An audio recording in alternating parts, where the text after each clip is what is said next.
몸도 건강해야지 신앙생활도 할 수 있고요. 우리 믿음도 건강해야지 은혜를 사모하며 나갈 수 있고요. 우리 모두 2016년에도 건강한 모습으로 이렇게 하나님 섬기며 우리 인생을 하나님 의지하고 살아가는 우리 크리스탈 교우들이 되시기를 소원합니다. 오늘 우리 김남욱 집사님 읽어주신 말씀, 특별히 9절 말씀, 화평하게 하는 자는 복이 있나니 라는 제목을 가지고 하나님의 말씀 함께 나누기를 원합니다. 전해오는 이야기 가운데 이런 이야기가 있습니다. 우한데요, 추운 겨울밤에 어떤 공간에 고슴도치떼를 몰아 밖에 내어놓았습니다. 아주 추운 찬바람이 불고 있는 그런 추운 날씨에 고슴도치들이 얼마나 추웠겠습니까? 부들부들 떨고 있던 고슴도치들이 한 마리 한 마리 서로 몰려들기 시작합니다. 처음에는 서로 가까이 있으니까 뭉치니까 따뜻하게 느껴지고, 그래서 좋은 마음들 가졌지요. 그러나 여러분, 고슴도치들은 무엇을 가지고 있습니까? 가시를 가지고 있죠. 침을 가지고 있죠. 상대의 가시에, 상대의 침에 찔려서 아프기 시작합니다. 그러니 얼마나 또 아팠겠습니까? 서로 끌어안은 자리에, 서로 가까이 있는 자리에 피가 흐르기 시작했습니다. 아파서 이제는 또 흩어지기 시작합니다. 그러니 이 추운 날씨에 또 얼마나 추웠겠습니까? 추워서 부들부들 떨다가 견딜 수 없어 다시 몰려들기 시작합니다. 바짝바짝 죄어 붙었지만 또다시 가시가 찌릅니다. 피가 더 많이 나는 것입니다. 한 마리, 두 마리 아파서 견딜 수가 없어서 또 이렇게 뛰쳐나가고 흩어지게 되고, 그런 일들이 밤새 계속 되었고요. 아침에 나가보았더니 고슴도치들이 어떻게 되었겠습니까? 다 죽어버렸습니다. 절반은 얼어서 죽었고요. 절반은 피를 흘려서, 많이 흘려서 죽었다고 합니다. 우화에 지나지 않는, 어떻게 보면 누가 지어낸 이야기일 수 있겠지만 이 가운데 교훈을 담고 있는 것이 사실입니다. 사람들은 기본적으로 사람을 그리워하지요. 그래서 사람들을 가까이 하고자 하는 마음들 가지고, 가정도 그렇게 해서 생기는 것이고요. 교회도 어떤 신앙 공동체이지만 이 인간 관계들을 우리가 무시할 수 없지 않습니까? 그래서 이루어지는 것이고, 또 사람들이 모이는 많은 공동체들이 생겨나게 됩니다. 친구도 생기고요, 내가 가고 싶은 모임도 생기고요, 또 가고 싶은 어떤 단체도 생겨나게 되지요. 인간적인 교분을 함께 나누는 즐거움, 또 그런 즐거움이 살아가는 또 즐거움이 아니겠습니까? 기쁨은 나누면 2배가 되고요, 슬픔은 나누면 절반으로 준다, 그런 말이 있지요. 그래서 우리가 기뻐할 것 함께 기뻐하고 또 함께 슬픔도 나누고 그러면서 사람 사는 맛을 누리는 것이 아니겠습니까? 그런데 인간관계를 하다 보면 종종 가까워질수록 관계에서 조금씩 문제가 생기는 것을 보게 됩니다. 함께 모여서 지내다 보면 더 기대도 하게 되고요, 나를 좀 더 이해해 줬으면 하는 그런 바람도 가지게 되고요, 또 더 가까워질수록 이런저런 좀 넉넉한 마음으로 대하고자 하는 마음이 생겨서 이제 마음을 터놓게 되지요. 그런데 그렇게 하면서 겪게 되는 여러 가지 어려움들, 우리가 살아가면서 종종 그런 일들이 있지 않습니까? 상처를 받게 되고요, 오해로 인한 비난을 받는 경우도 있습니다. 어떤 경우는 내가 더 믿고 더 아끼고 더 사랑하는 가족들, 이웃들, 교인들에게서 예상치 못한 치명적인 어떤 가시, 치명적인 아픔을 경험하며 살기도 합니다. 그래서 좀 거리를 두고 지내려고 하기도 하지만 또 그것도 쉬운 것이 아닙니다. 그래서 고슴도치들처럼 가까이 하기도 그렇고 또 멀어지기도 그렇고 어중간하게 신앙생활의 어떤 그런 풍성함을 누리지 못한 채, 공동체의 일원이 되지도 못한 채, 이러지도 저러지도 못한 채 살아가는 경우들도 있지요. 여러분들은 어떠하십니까? 사람 사는 세상에 여러분, 갈등이라는 것은요 당연히 따라오는 것입니다. 평화롭게 지내기 싫어하는 사람이 누가 있겠습니까마는 서로 간에 찔리는 고슴도치처럼 이 갈등이라는 것이 따라오면서 생기는 여러 가지 일들이, 여러 가지 문제들이 우리가 살다 보면 겪게 되지요. 갈등이 왜 생기는 것입니까? 평화롭게 다 지내고 싶지만 모두가 다 다른 생각을 가지고 있습니다. 삶에서 누리고 싶은 것도 다르고 목표도 다르고 이해관계도 다릅니다. 그러다 보니까 서로 밀고 당기고 하면서 그 갈등이 점점 증폭되는 경우들. 여러분, 산에 가면 칡넝쿨이 있죠. 이 칡은 이 나무의 오른쪽으로 감아서 이렇게 올라갑니다. 근데 등나무 아십니까? 등나무는요, 나무의 왼쪽으로 감아서 올라가는 특징을 가지고 있습니다. 칡넝쿨과 등나무가 함께 있으면 하나는 왼쪽으로 하나는 오른쪽으로 얽히고 설켜가지고요, 도대체 풀 수 없는 상황에 처하게 됩니다. 여러분, 여기서 나오는 단어가 이 갈등이라는 단어입니다. 갈자는 칡갈자를 말하는 것이고요. 등은 등나무 할 때 등자지요. 그래서 서로 얽히고 설켜 있는 그런 관계들을 표현한 것이죠. 개인이나 집단 사이에 목표나 이해관계가 달라서 서로 적대시하거나 불화를 일으키는 상태, 이것을 갈등이라고 하지요. 갈등이 일어나면 우리 내면적으로 참 힘이 듭니다. 마음이 상하게 되고 염려와 불안이 엄습합니다. 갈등의 관계가 지속되면 싸움이 나기도 하고요, 갈라서게 되는 경우도 있죠. 부부 간의 갈등, 부모 자식 간의 갈등, 고부 간의 갈등, 세대 간의 갈등, 계층 간의 갈등, 지역 간의 갈등, 이웃과의 갈등. 이 갈등이 국가적으로 확장이 되면 전쟁까지 일어나는 것이 아닙니까? 대부분 갈등은요, 내가 이 속에서 살아남기 위해서 몸부림치다가 생겨납니다. 살아남기 위해서 어떤 의도를 가지고 어떤 목표를 가지고 움직이게 되는데, 나만 움직입니까? 상대도 살아남기 위해서 몸부림치고 그렇게 움직이는데 그 가운데 이제 부딪히게 되고요. 내가 살기 위해서 막 몸부림쳤는데 결국에는 상대가 죽거나 내가 죽거나, 이런 일들이 세상사 가운데 얼마나 많이 일어나는지 모릅니다. 교회 생활도 크게 다르지 않습니다. 이민사회에서 이런저런 교회의 문제나 갈등을 겪어보지 않은 분이 누가 있습니까? 저희 교회도 처음 오시는 분들 가운데 가끔 그런 말 하시는 분들이 있습니다. 참 조심스러운 말인데요, 이 교회가 내 마지막 교회가 되었으면 좋겠다. 정말 빈말이 아니고 그렇게 이 교회에서 은혜 받고 이 교회에서 신앙생활 잘하고자 하는 마음으로 교회에 첫 발을 내딛고 그렇게 결심을 합니다. 허니문 기간이 있습니다. 모든 게 좋아 보이고 목회자도 교인들도 하는 일들이 달라 보이고 또 좋아 보입니다. 하지만 이제 내가 신앙생활 더 열심히 해나가야지 하면서 교회에 더 깊이 들어가게 되고 사람들과 관계 맺게 되고 교회 일들, 이런저런 일들 하기 시작하면서 문제가 보여지기 시작합니다. 때로는 문제를 해결하려고 나섰다가 상대방에게 상처를 크게 받는 경우도 생깁니다. 가까워지려고 노력을 했는데 오해를 받아가지고요, 또 모함을 당하는 경우들, 나에 대해서 이런저런 이야기하는 소리를 듣게 되는 경우도 있습니다. 적당히 거리를 두고 신앙생활을 하다 보면 신앙이 깊어질 수 없고 이 은혜를 많이 경험할 수 없기 때문에 이러지도 저러지도 못한 채, 하지만 이 교회 생활 가운데 겪게 되는 상처는 세상에서 겪게 되는 상처보다 더 크게 남아있게 되지요. 그래서 이러지도 저러지도 못한 채 또 떠나게 되는 경우도 있고, 아니면 이제 한 걸음 뒤로 물러서서 마치 내 교회가 아닌 것처럼 그렇게 그냥 예배만 드리는 경우들, 그런 일들이 이민사회 가운데 얼마나 많이 벌어지는지 모릅니다.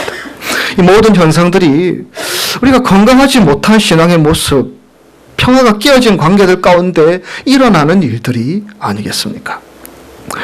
웨인 오츠라는 목회 상담가가 있는데요, 이 사람이 신앙이 병들 때라는 책을 썼는데 그 책을 보면 신앙이 병들 때 나타나는 심리적인 세 가지 현상을 말하고 있습니다. 첫째로는 평안이 사라집니다.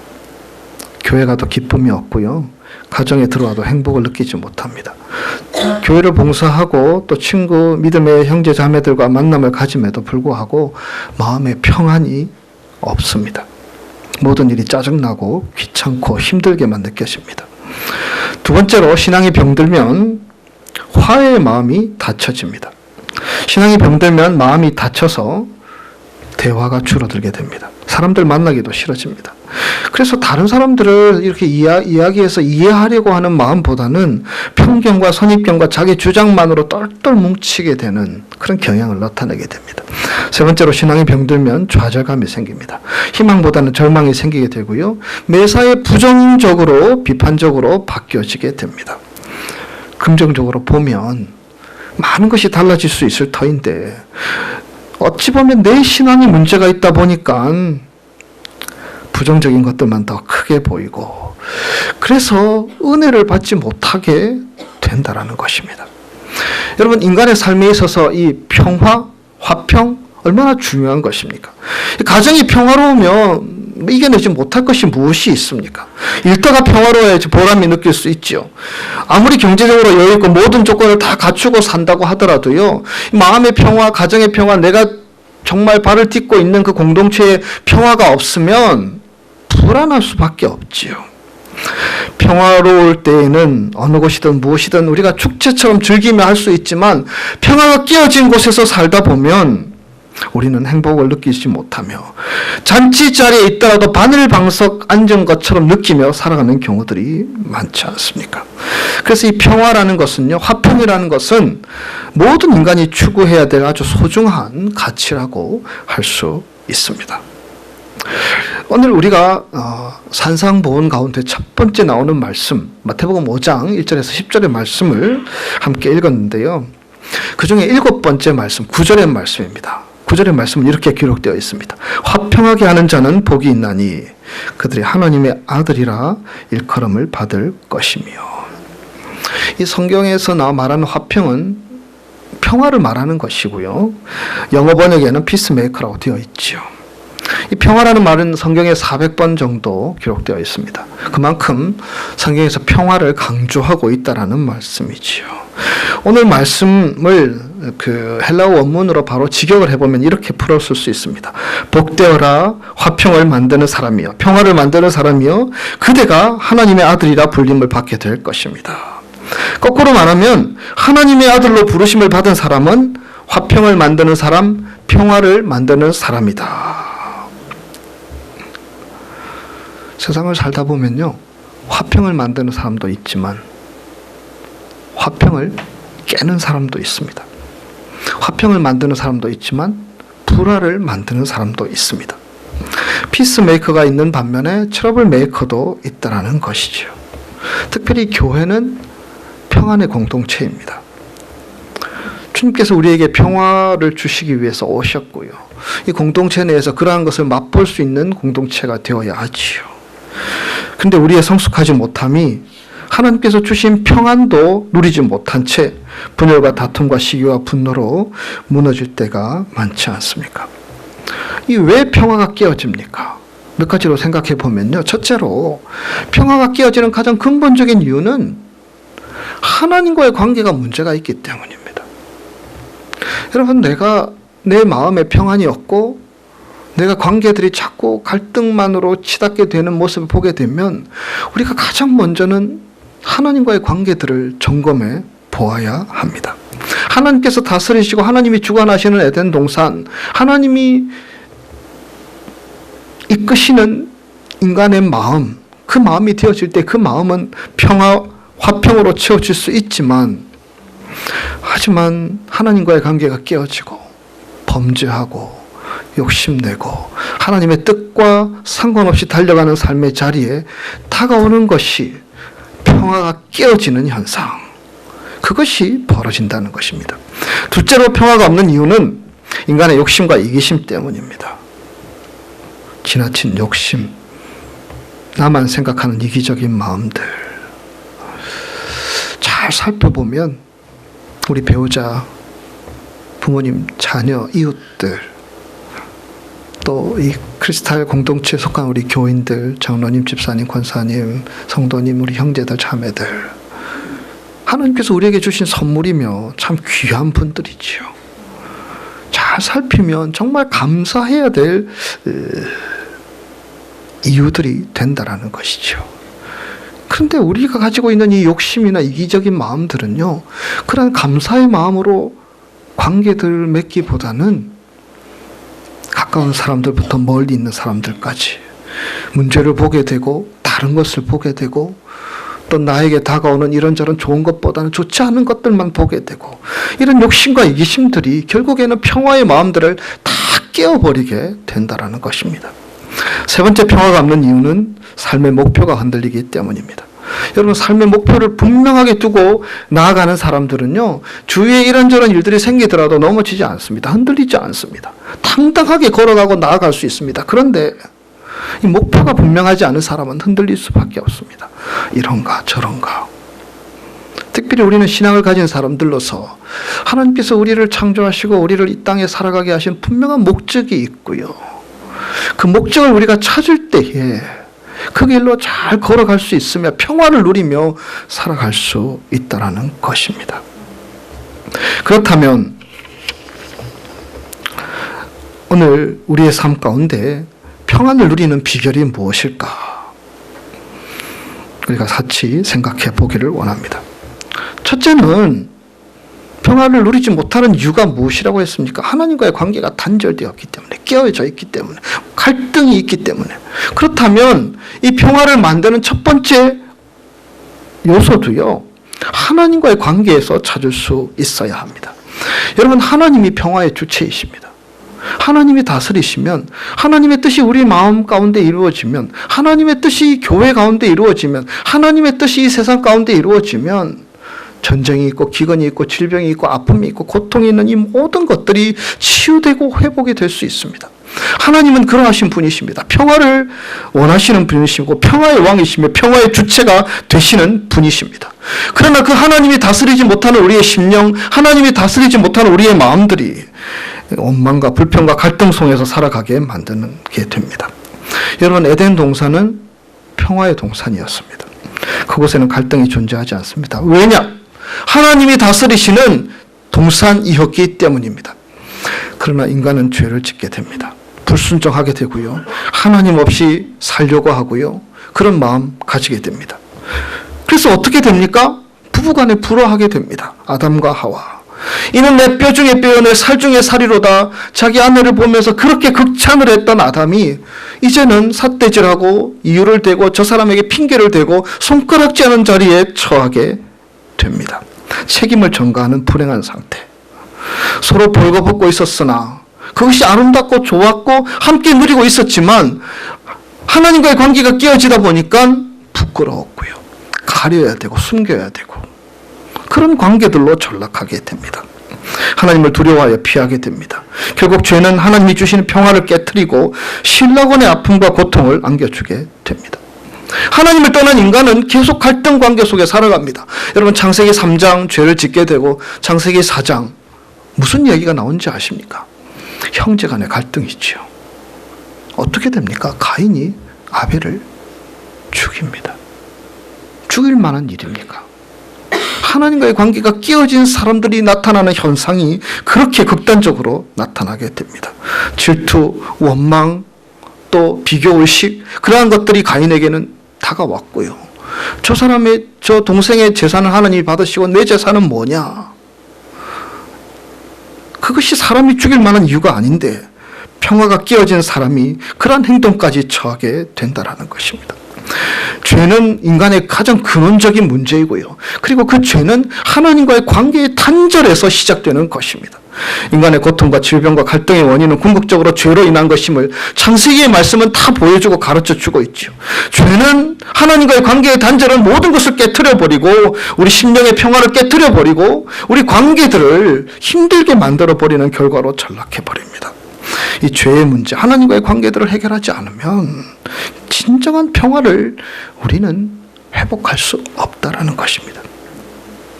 평화를 잃어버리고 끊임없이 갈등과 아픔 속에 사는 인간을 위해서 하나님은 선물을 주셨습니다. 그 선물은 하나님과의 관계들을 회복하기 위한 선물이었으며 그 선물로 주신 분이 누구이십니까? 예수 그리스도이십니다. 하나님의 위대한 선언이 요한복음 3장 16절에 기록되어 있습니다. 하나님이 세상을 이처럼 사랑하사 독생자를 주셨으니 이는 그를 믿는 자마다 멸망하지 않고 영생을 얻게 하려 하심이라. 죄로 인해 영생을 잃어버리고 하나님과의 관계가 단절된 인간에게 예수님은 구원의 주로 이 땅에 오셨습니다. 하나님과 인간과의 관계들을 회복시키기 위해서 오셨다는 것입니다. 그래서 여러분 골로새서 1장 20절에서 22절 말씀 우리 목소리 맞추어서 함께 읽기를 원합니다. 그의 십자가의 피로 화평을 이루사 만물 곧 땅에 있는 것들이나 하늘에 있는 것들이 그로 말미암아 자기와 화목하게 되기를 기뻐하심이라. 전에 악한 행실로 멀리 떠나 마음으로 원수가 되었던 너희를 이제는 그의 육체의 죽음으로 말미암아 화목하게 하사 너희를 거룩하고 흠없고 책망할 것이 없는 자로 그 앞에 세우고자 하셨으니. 아멘. 십자가에 달린 예수 그리스도를 믿는 믿음이 하나님과의 관계들을 회복할 수 있다는 말씀입니다. 그래서 욥기 22장 21절 너는 하나님과 화목하고 평안하라. 그리하면 복이 내게 임하리라. 예수 그리스도를 통하여서 우리가 하나님과 화목하지 않고는요, 우리가 이 세상에서 어떠한 모습으로 어떠한 가치를 가지고 어떠한 목표를 향하여 달려가도 진정한 평안을 누릴 수 없습니다.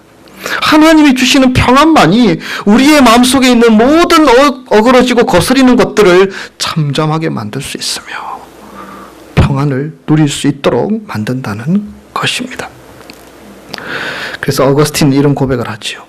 제가 주님 안에서 안식하기 전에는 참된 평안이 없었습니다. 불안하지 않은 사람, 그런 마음 없는 사람이 누가 있습니까? 염려와 불안감, 초조감, 또 내 안에는 여러 가지 시기심과 질투심과 원망의 마음들이 있지요. 그럴 때마다 우리는 가장 먼저 하나님과의 관계들을 점검해 보아야 합니다. 하나님과의 관계가 어긋나 있으면 아무리 몸부림쳐도 그 속에 평화가 다가올 수 없다라는 것입니다. 그래서 믿음의 영점 조준이 필요합니다. 군대에서 사격을 할 때 먼저 총을 3방 팡팡팡 쏜 후에 이 조준선을 정렬합니다. 이것은 지금 그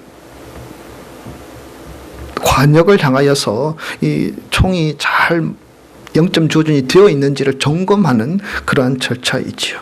그것을 하지 않고 그냥 눈에 보이는 대로 쾅쾅쾅 쏘다 보면 그 목표 지점에 총을 정확하게 쏠 수 없다라는 것입니다. 아무리 수고해도 아무런 결과도 얻을 수 없다라는 것입니다. 결국 여러분 우리 신앙생활은 하나님과의 관계에서 믿음의 영점 조준을 잘하는 것입니다.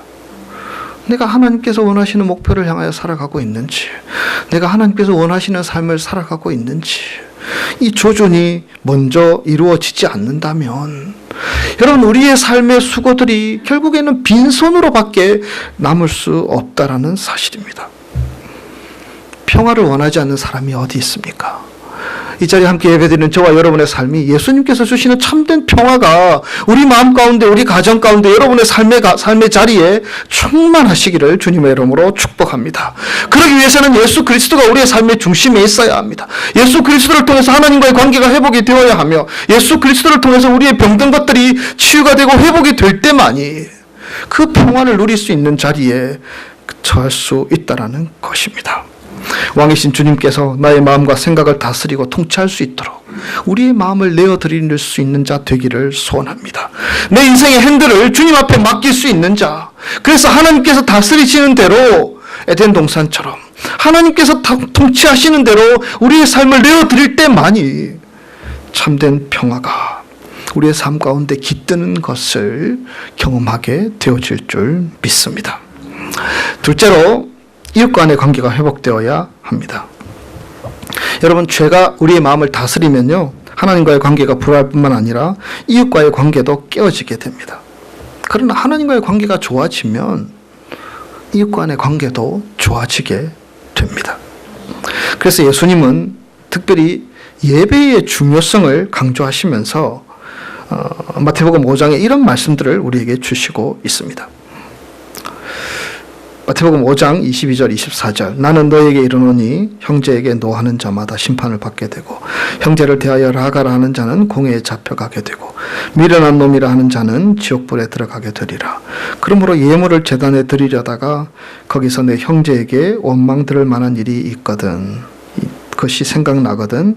예물을 제단 앞에 두고 먼저 가서 형제와 화목하고 그 후에 와서 예물을 드리라. 여러분, 예수님께서 형제에게 화를 내거나 라가 미련한 놈이라고 욕하고 또 멸시하는 자들에게 어떤 일이 있을 것이라고 말합니까? 심판을 받게 되고 지옥불에 들어가게 될 것이다. 여러분, 이런 잣대로 보면 참 우리가 자유한 자가 누가 있습니까? 근데 예수님께서 왜 이런 말씀을 하셨는지가 중요합니다. 예수님께서 이웃과 간의 관계들이 얼마나 중요한 것임을 우리에게 가르쳐 주기 위해서 강조하신 표현이 아닙니까? 우리가 이웃에 대해서 분을 품고 욕을 하거나 멸시하는 행위는 결국 아버지 하나님의 마음을 아프게 하는 행위이기 때문입니다. 여러분, 우리는 하나님의 자녀입니다. 예수 그리스도께서 피로 값주고 사신, 그래서 하나님의 자녀입니다. 하나님의 자녀가 무엇입니까? 하나님께서 그만큼 아끼고 사랑하는 존재라는 것입니다. 만약에 내 자녀가 아무리 부족하고 어리석은 행동을 하더라도 옆집 사는 사람이 우리 아들 보고 미련한 놈, 라가 바보 같은 놈 이런 말을 하면 기분 좋을 부모가 어디에 있습니까? 당장 나가서 싸움이라도 하지 않겠습니까? 마찬가지입니다. 우리 모두는 하나님이 피로 값주고 구원해 주신 거룩한 하나님의 자녀들입니다. 우리 모두가 다 그렇습니다. 여러분, 옆 사람에게 그렇게 우리가 인사하기를 원합니다. 당신과 나는 예수님의 피로 값주고 사신 형제 자매입니다. 그렇게 옆 사람에게 지금 인사하기를 원합니다.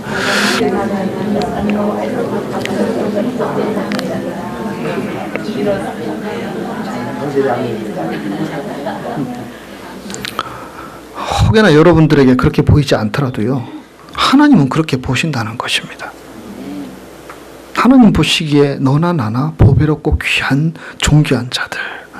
그래서 내 마음에 들지 않는다고 그에 대해서 욕을 하고 미련한 놈이라고 비난한다면 하나님 편에서 보면요, 하나님을 비난하고 멸시하는 것과 다르지 않다라는 것입니다.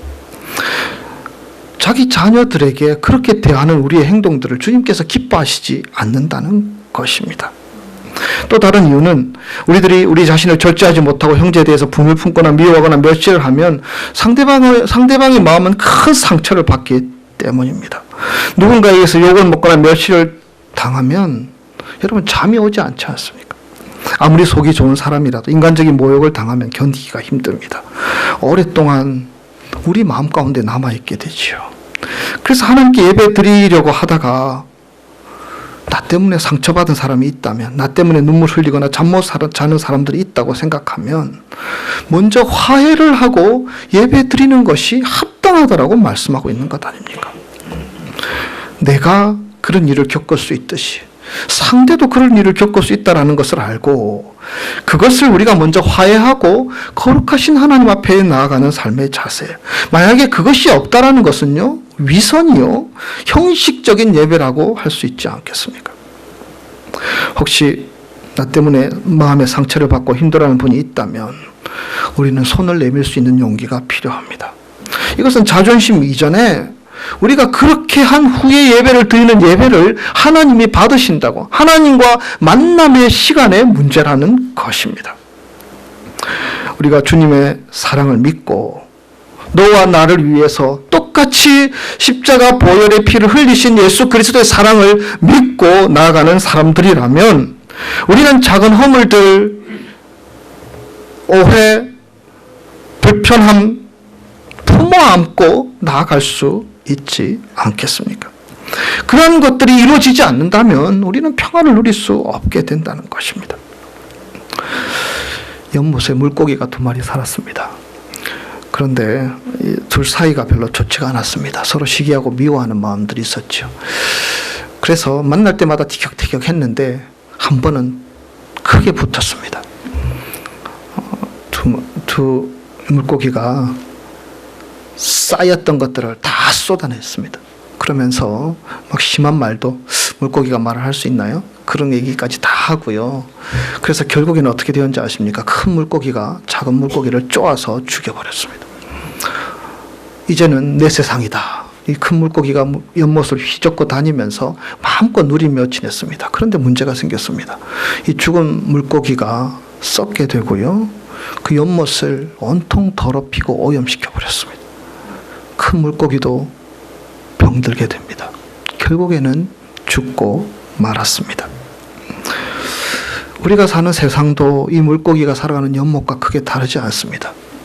내가 상대를 죽이면 나는 살 것 같지만 나도 죽일 수 있다라는 사실. 그리고 특별히 우리는 예수 그리스도의 피로 값주고 사신 형제요 자매들입니다. 우리가 서로 도우면서 살아야 될 존재들이 아니겠습니까? 다른 사람의 사랑이 필요 없을 만큼 부유한 자는 아무도 없습니다.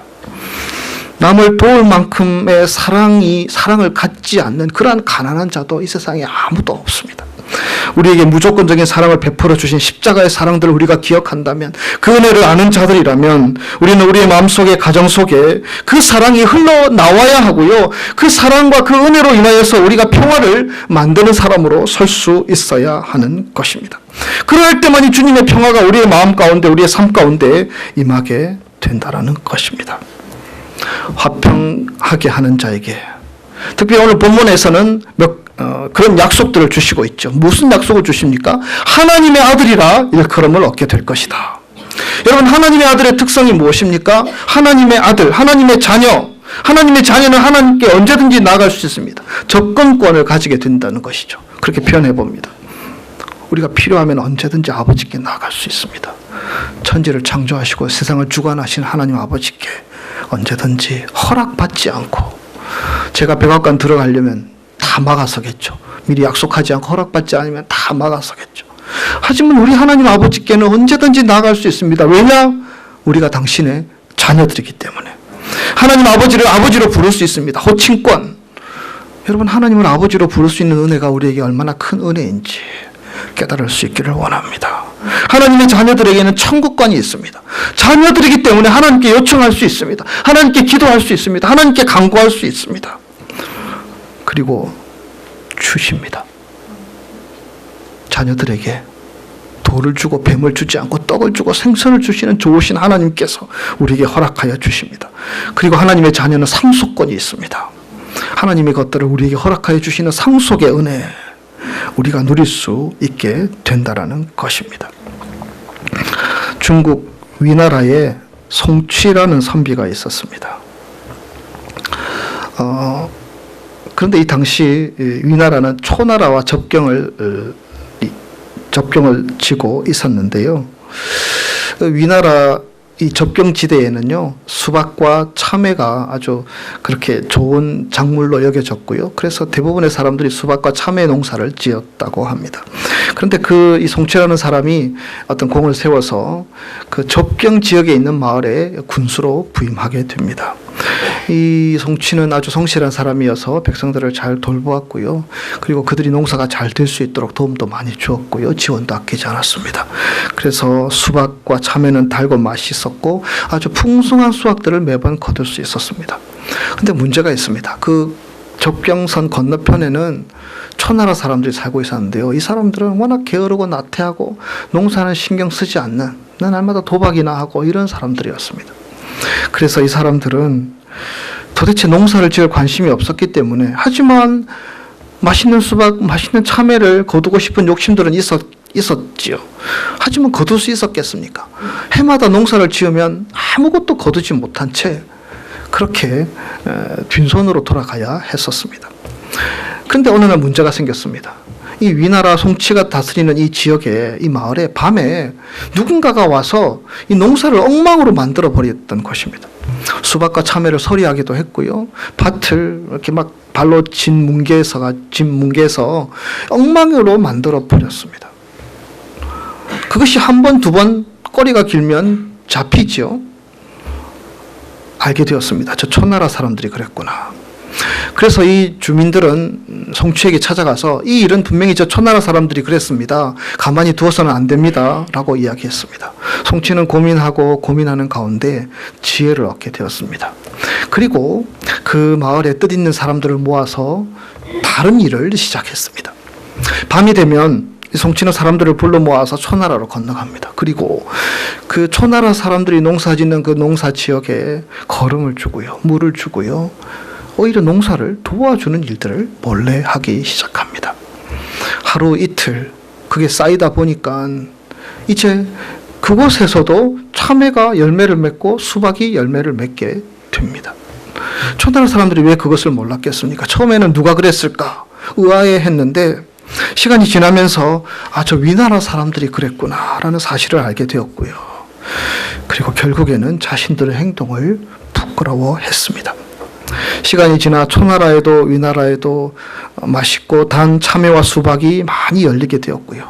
초나라 왕은 고마운 마음으로 금은 보화를 내어주어서 송취에게 주었고 이 사이 좋은 두 나라의 관계가 회복되었다라는 이야기가 있습니다. 여러분, 이것이 화평하게 하는 자가 받는 복입니다. 우리는 화평하게 하는 자로 하나님께서 부르셨고 하나님과의 화평을 통하여서 그 화평을 이 세상에 전하는 자로, 평화를 만드는 자로, 피스메이커로 하나님은 저와 여러분을 세워주신 줄 믿습니다. 그래서 로마서 12장 88절 할 수 있거든 너희는 서로 모든 사람과 더불어 화목하라. 모든 사람과 더불어. 내 마음에 들지 않는 사람, 나를 향해 돌을 던지는 사람, 나를 힘들게 하고 우리 가정을 어렵게 하는 사람, 생각만 해도 기분 나쁜 사람, 화목하라고 성경은 말씀합니다. 우리 모두는 하나님의 가족이지요. 그런 노래가 있더라고요. 도로남. 저도 처음 본 노래인데요. 김명애라는 가수가 부른 노래인데 가사가 참 재미있습니다. 남이라는 글자에 점 하나를 지우고 님이 되어 만난 사람도 님이라는 글자에 점 하나만 찍으면 도로남이 되는 장난 같은 인생사. 가슴 아픈 사연에 울고 웃는 사람도 복에 겨워 웃는 사람도 점 하나에 웃고 웃는다. 점 하나에 울고 웃는다. 인생. 사랑하는 그리스도의 교회 성도 여러분, 우리는 하나님이 주시는 그 평화를 누리도록 우리에게 은혜로 선물로 주셨다는 것을 아는 사람들입니다. 그래서 하나님을 우리의 삶의 주인으로 내 삶의 중심에 모시며 살아가는 자들에게 우리는 그 평화를 누리며 살아갈 수 있도록 하나님 허락하여 주실 줄 믿습니다. 그 하나님께서는 우리에게 이러한 권면들을 주시고 있습니다.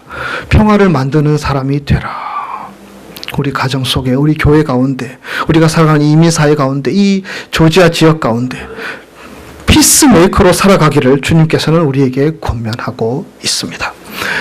크게 나아가지 않더라도 우리가 살고 있는 이 가정 공동체 속에서, 이 교회 공동체 속에서 우리가 평화를 만드는 사람으로, 평화를 만들기 위해서 우리가 어떻게 해야 하는지를, 하나님과의 관계를 회복하며 이웃과의 관계를 회복하는 일에 우리의 삶의 시간과 정성을 쏟는 자가 되어질 때에 이 하나님이 주시는 참된 평화가 우리에게 임하게 되며 하나님의 아들이 누릴 수 있는 큰 복을 우리에게 허락하여 주실 줄 믿습니다. 이러한 은혜가 오늘 예배드리는 저와 여러분 삶 가운데 날마다 함께 하시기를 주님의 이름으로 축복합니다. 기도하겠습니다.